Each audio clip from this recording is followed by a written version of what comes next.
एक दिन मैं कॉलेज जा रहा था और ऑटो में मेरे बगल में एक बहुत ही सुंदर सी लड़की बैठी हुई थी। एक वो वाला मोमेंट नहीं होता जब दोनों लोग एक दूसरे को चुपके चुपके से देख रहे होते हैं। वैसे ही कुछ हमारे साथ भी हो रहा था। काफ़ी बार हम दोनों का आई कांटेक्ट भी हुआ, लेकिन मैं ठहरा इंट्रोवर्ट तो मैंने उससे कुछ बात नहीं की। जब बहुत देर ऐसा चलता रहा तो उस लड़की ने कन्वर्सेशन स्टार्ट करने के लिए मुझसे मेरे कॉलेज का नाम पूछा। तो मैंने उसे बताया और ऐसे हम दोनों की थोड़ी सी बात स्टार्ट हुई कि क्या कर रहे हो, कौन सा कोर्स है, कौन सी ब्रांच है, टीचर्स कैसे है, कॉलेज कैसा है, यही सब। ऑल्दो मैं एक दूसरे के कॉलेज के बारे में पता था, क्योंकि दोनों हमारे शहर के बेस्ट कॉलेज है और आस पास भी है और सबके फ्रेंड्स होते हैं, तो हमें पता रहता है कि उनके कॉलेज में क्या चल रहा है। लेकिन बात करने का कोई और टॉपिक नहीं मिला तो हमने इसी पर थोड़ी सी बात की। अब उसे लगा कि मैं कन्वर्सेशन आगे बढ़ाऊंगा, लेकिन मैं तो ठहरा इंट्रोवर्ट। मैंने बहुत रेयरली किसी स्ट्रेंजर से बात की है और मुझे इसका बिल्कुल भी एक्सपीरियंस नहीं है। तो 5-10 मिनट हो गए और ऑटो में बिल्कुल शांत थी। मैं कभी बाहर देखता और कभी उसे, और सेम वो लड़की भी यहीं कर रही। अब बस मेरा स्टॉप आने वाला ही होता है कि वो लड़की मुझसे मेरा नाम पूछती है, तो मैंने उसे बताया। लेकिन मैंने उससे उसका नाम नहीं पूछा क्योंकि मुझे लगा कि अजीब लगेगा। मेरा स्टॉप आ गया और मैं उतर रहा होता हूँ कि वो लड़की मुझसे मेरी इंस्टा आईडी मांगती है। अब देखो, मैं ऐसा बंदा हूँ जो इंस्टाग्राम बिल्कुल नहीं चलाता। आईडी है, लेकिन मैं खोलता नहीं तो मुझे वो याद भी नहीं रहती। अगर कोई मुझसे इंस्टा आईडी मांगता है तो मैं इंस्टाग्राम खोल के दे देता हूँ। लेकिन मेरा बैड लक देखो कि मैंने एक दिन पहले ही इंस्टाग्राम डिलीट किया था, क्योंकि मुझे अपनी वीडियोस और बीजीएमआई के लिए फ़ोन में स्पेस चाहिए थी। मैंने सोचा कि मैं उसकी इंस्टा आईडी या नंबर मांग लूँ, लेकिन अब तक इतना ऑकवर्ड हो चुका था और उसे लगा हो कि मैं बहुत रूड हूँ, इसलिए मैंने कुछ नहीं बोला। जब मैं ऑटो वाले को पैसे दे रहा था तब हम दोनों एक दूसरे को ही देख रहे थे, लेकिन अब बहुत देर हो चुकी थी। तो ये थी मेरी प्रेम कहानी जो शुरू होते ही ख़त्म हो गई। अब मैं दूसरी स्टोरी सुनाता हूँ।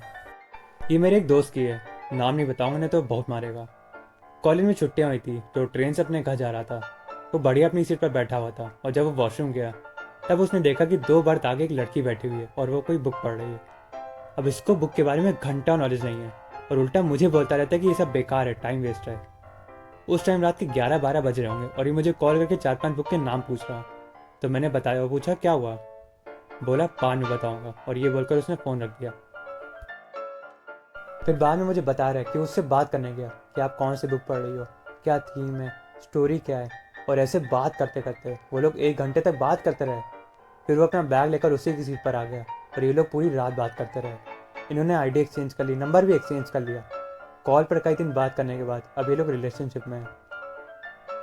जब मैंने पूछा कि ये कैसे किया तो वो बोला, ये काफी डिफिकल्ट कोर्स है, काफी कम स्टूडेंट कर पाए। You have to be very intelligent. इन दोनों स्टोरी से हमें पता चलता है कि कम्युनिकेशन स्किल्स कितनी इंपॉर्टेंट है हमारी लाइफ में। हार्वर्ड में एक रिसर्च की गई जो 80 साल तक चली थी। उसमें पता चला कि लाइफ में आगे चलकर वही इंसान सबसे ज़्यादा खुश और हेल्दी जिसकी रिलेशनशिप स्ट्रांग है। और दूसरों से रिश्ते बनाने के लिए हमें उनसे बात करनी पड़ेगी। और आप तो जानते हैं कि first impression is the last impression. और रिश्तों से मेरा मतलब हर टाइप के रिश्ते हैं, दोस्ती, कलीग, पार्टनर, पेरेंट्स, सब। तो आपकी कम्युनिकेशन स्किल्स को बेहतर करने के लिए मैं लाया हूँ how to win friends and influence people की समरी का पार्ट 1। ये बुक 80 साल पहले लिखी गई थी और आज भी इसकी लाखों कॉपीज बिकती हैं। बहुत सारे फेमस लोगों ने इस बुक को पढ़ा और रिकमेंड किया है। तो अगर आपको वीडियो पसंद आए तो वीडियो को लाइक और चैनल को सब्सक्राइब कर लेना। मैं जानता हूँ कि इंट्रो काफ़ी बड़ा हो गया है, लेकिन इससे हमें सॉफ्ट स्किल्स की इंपॉर्टेंट पता चलती है और आप सबका वीडियो में इंटरेस्ट भी आता है। तो इसी के साथ शुरू करते हैं how to win friends and influence people का part 1, fundamental techniques in handling people. अच्छा, एक बात बताइए, अगर आप किसी को बहुत आसान काम दे लेकिन वो उसमें भी गलती कर दे तो आप क्या करेंगे? गुस्साएंगे? लेकिन अब्राहम लिंकन ऐसा नहीं करते। 1863 में सिविल वॉर के टाइम पर आर्मी ने उनके दुश्मन रॉबर्ट ली को चारों तरफ से घेर लिया था। लिंकन ने अपने जनरल से कहा कि जल्दी से अटैक करो, लेकिन जनरल मीडिएट डर रहे थे और उन्होंने उसका उल्टा किया, और इसी वजह से ली को टाइम मिला और वो भाग निकला। अगर उस टाइम मीडियम की बात मान लेते तो वो वॉर तुरंत खत्म हो जाती। जब अब्राहम को ये बात पता चली तो वो बहुत गुस्सा आए और उन्होंने जनरल मीडिया को एक लेटर लिखा जिसमें वो बहुत डांट रहे थे। लेकिन कुछ टाइम बाद जब लिंकन का गुस्सा शांत हुआ तो उन्होंने वो लेटर फाड़ के फेंक दिया। उन्होंने सोचा कि मैं यहाँ आराम से व्हाइट हाउस में बैठकर ऑर्डर दे रहा हूँ, उसे पता होगा कि वहाँ सिचुएशन कैसी है और उसने उसी हिसाब से डिसीजन लिया होगा। और अगर मैं वहां होता तो शायद मैं भी यही डिसीजन लेता। तो यहाँ से निकल कर आता है हमारा पहला प्रिंसिपल, कभी भी किसी को क्रिटिसाइज मत करो, उसकी बेइज्जती मत करो। आप भी सिचुएशन में वैसे ही रिएक्ट करते जैसा उसने किया है। उनको समझने की कोशिश करो, ये फिगर आउट करो कि वो करना क्या चाहते हैं, उनसे बात करो। ये किसी की बुराई करने से काफ़ी ज़्यादा अच्छा है। इससे आपके अंदर सिंपैथी, टॉलरेंस और काइंडनेस आएगी। दूसरों को माफ़ करना सीखो।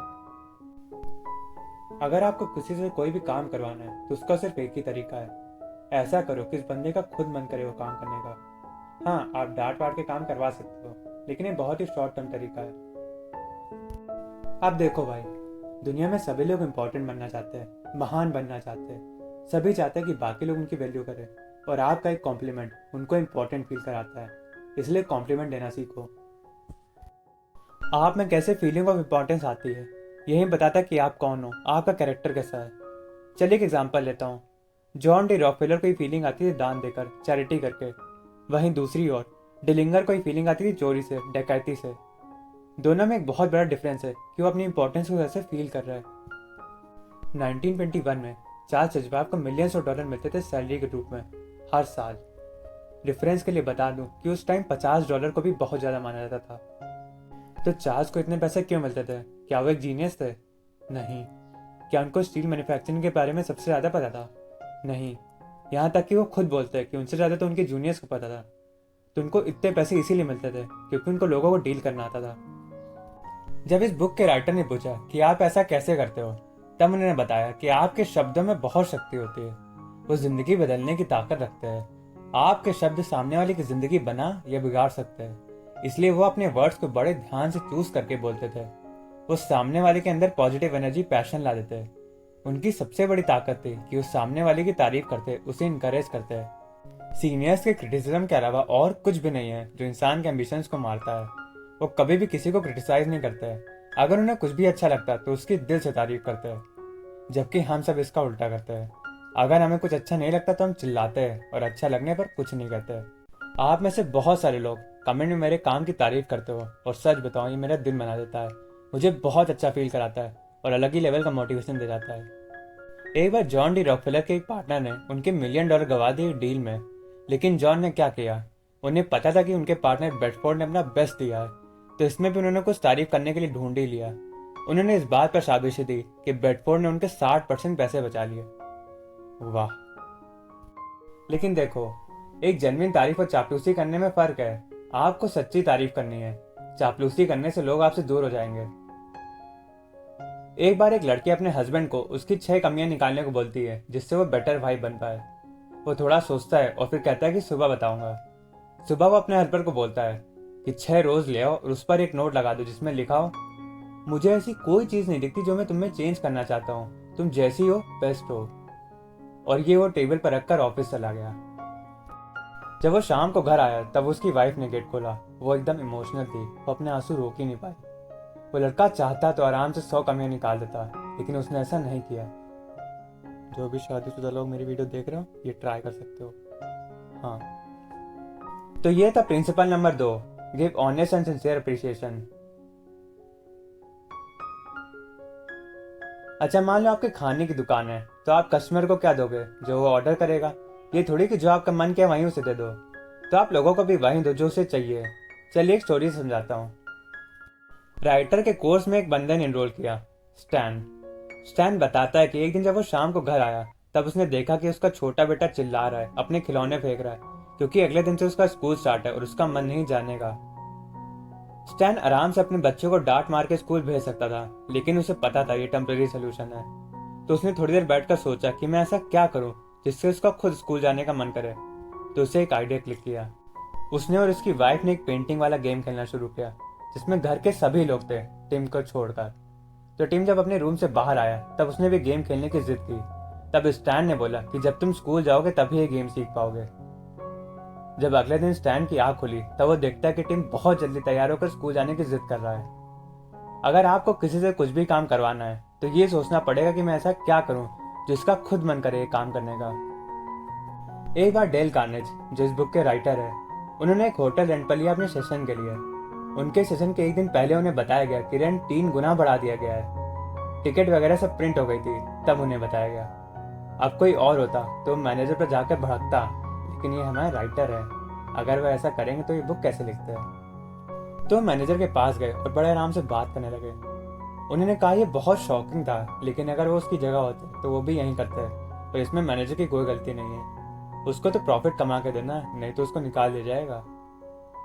फिर उन्होंने बोला क्या रेंट बढ़ाने के फायदे और नुकसान देखते हैं। फायदा, प्रॉफिट ज़्यादा होगा जिससे चीज़ें अच्छे से मैनेज होंगी। नुकसान, लेकिन वो इनकम बढ़ाने की बजाय उल्टा कम हो जाएगी, क्योंकि फिर बाकी लोग दूसरी जगह जाने लगेंगे। नुकसान नंबर 2, इन सेमिनार्स में काफ़ी भीड़ आती है जिनसे उनका अच्छा एडवर्टीजमेंट होता है। अगर वो $5,000 की ऐड चलाए तब भी इतने लोग नहीं आएंगे, तो ये आपके होटल के लिए एक बहुत बड़ा नुकसान होगा।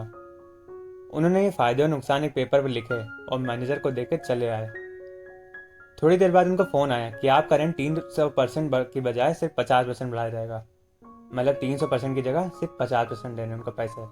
हाँ, तो देखा आपने, बिना कुछ बोले ही मैनेजर ने खुद ब खुद रेंट कम कर दिया। सक्सेसफुल होने का यही सीक्रेट है, आपको सामने वाले के पॉइंट ऑफ व्यू से चीजें देखनी पड़ेंगी। काफी साल पहले ऑथर एक छोटी कंपनी की मैनेजमेंट टीम में काम करते थे, तो वहीं पास ही में एक इंश्योरेंस कंपनी थी जिसके 2 एजेंट कार्ल और जॉन को यही एरिया दिया गया था। एक दिन कार्ल उनकी कंपनी में आता है और नई इंश्योरेंस कंपनी के बारे में बोल के चला जाता है। वहीं शाम को उन्हें जॉन भी टहलते हुए मिल जाता है, तो चिल्ला कर उन्हें बुलाता है जैसे हम अपने दोस्तों को बुलाते हैं। अमन, मेरे पास तुम्हारे लिए बहुत बेहतरीन खबर है। बिल्कुल ऐसे। फिर वो उन्हें पूरी एनर्जी के साथ वही सेम इंश्योरेंस पॉलिसी के बारे में बताता है जो सुबह काल ने दिखाई थी। एंड में वो कहता है ये पॉलिसी एकदम नई है और कल ही मैं अपने सीनियर्स को लाकर सारी बातें डिस्कस कर लूंगा। तब तक आप ये एप्लीकेशन पे साइन कर दो बस। उसका उत्साह देखकर उनके मन में क्यूरियोसिटी जाग गई उस पॉलिसी को लेकर, और उन्होंने सारी डिटेल्स ना होने के बाद भी उस पर साइन कर दिया। तो ये था हमारा तीसरा principle, arouse in the other person an eager want, दूसरे के मन में ईगरनेस जगाना। वीडियो खत्म करने से पहले आइए इस वीडियो की समरी देख लेते हैं। आज हमने लोगों को हैंडल करने की फंडामेंटल टेक्निक्स देखी जिसमें 3 प्रिंसिपल्स थे। पहला, डोंट क्रिटिसाइज, कंडेम और कंप्लेन। कभी भी किसी की बुराई या निंदा मत करो। इसमें हमने अब्राहम लिंकन वाला इंसिडेंट देखा था। Second, give honest and sincere appreciation. लोगों के दिल से तारीफ करो। इसमें हमने वो रोज वाली स्टोरी देखी थी, बाकी मुझे याद नहीं आ रहा। Third principle, arouse in the other person an eager want. इसमें हमने वो स्कूल के बच्चे वाली कहानी देखी थी और वो रेंट वाली भी। हाँ, तो इस वीडियो में इतना ही, और यहाँ तक वीडियो देखने के लिए बहुत बहुत धन्यवाद। यार बहुत मेहनत लगी इस वीडियो को बनाने में, और शुरू के 2 मिनट में तो सबसे ज़्यादा। अगर आपकी वीडियो पसंद आए तो वीडियो को लाइक और चैनल को सब्सक्राइब कर सकते हो, आपकी मर्जी। आगे फ्यूचर के बहुत क्रेजी प्लान्स है जो बहुत ही जल्द आपको इम्प्लीमेंट होते हुए दिख रहे होंगे। आपके सपोर्ट से ड्रीमर अपने ड्रीम्स पूरे कर पाएगा, तो बस ऐसे ही प्यार बनाए रखना। अगर आपको कोई भी सजेशन हो, फीडबैक हो, तो कमेंट बॉक्स में बताइए। Subtle Art of Not Giving Up, Rich Dad Poor Dad, Atomic Habit, 48 Laws of Power, Ikigai, Power of a Subconscious Mind, ऐसी बहुत सारी बुक्स की समरीज आपको मेरे चैनल में मिल जाएगी। तो चैनल में जाके देख लो या आई बटन में देख सकते हो, आपकी मर्जी। और हाँ, अगली वीडियो में हम डिस्कस करेंगे 6 तरीके जिनसे लोग आपको पसंद करने लगेंगे। तो सोच लो वो वीडियो देखनी है कि नहीं, आपकी मर्जी। बाकी वो आपकी क्रश है, मुझे क्या। भाभी है तुम्हारी। तो मिलते हैं नेक्स्ट वीडियो में। Till then keep learning, keep growing. धन्यवाद। अमन जरा मेरे क्रश को मैसेज करो यार, जल्दी नंबर निकालो उसका।